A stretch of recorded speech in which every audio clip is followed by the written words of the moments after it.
Corporation പരിധിയിൽ ഉൾപ്പെടുന്ന ഒരു മണ്ഡലം കൂടിയാണ് ഈ വട്ടിയൂർക്കാവ് എന്ന് പറയുന്നത്. അതുകൊണ്ട് തന്നെ വളരെ വലിയ രീതിയിൽ വികസന പ്രവർത്തനങ്ങൾ നടപ്പിലാക്കാൻ വേണ്ടിയിട്ട് വി കെ പ്രശാന്തിന് സാധിച്ചിട്ടുണ്ട്. വി കെ പ്രശാന്ത് അവിടെ വളരെ സജീവമായിട്ട് നിൽക്കുന്ന ഒരു MLA കൂടിയാണ് എന്ന് വേണം നമ്മൾ മനസ്സിലാക്കാനായിട്ട്. അങ്ങനെ വരുന്ന ഒരു സാഹചര്യത്തിൽ ശ്രീ കെ മുരളീധരൻ വട്ടിയൂർക്കാവിൽ വന്നു കഴിഞ്ഞാൽ അവിടെ മത്സരം ഉണ്ടാവുക തന്നെ കഴിഞ്ഞ പ്രാവശ്യം 2021 തെരഞ്ഞെടുപ്പിൽ നമ്മൾ കണ്ടതാണ്. വീണ എസ് നായർ 3ാം സ്ഥാനത്തേക്ക് പിന്തള്ളപ്പെടുന്നത് നമ്മൾ കണ്ടതാണ്. എന്ന് പറഞ്ഞതുപോലെ തന്നെയായിരിക്കും വട്ടിയൂർക്കാവിലെ ഇപ്രാവശ്യത്തെയും അവസ്ഥ എന്ന് പറയുന്നത്.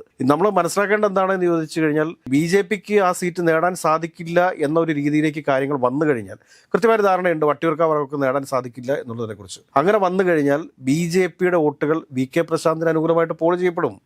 കെ മുരളീധരനെ ഒരു തരത്തിലും വിജയിക്കാൻ വേണ്ടിയിട്ട് RSS കേരളത്തിൽ സമ്മതിക്കത്തില്ല. പിന്നെ കെ മുരളീധരനെ സംബന്ധിച്ച് മുരളീധരന് പോയി അഭയം പ്രാപിക്കാവുന്ന ഒരു മണ്ഡലം എന്ന് പറയുന്നത് പാലക്കാടാണ്.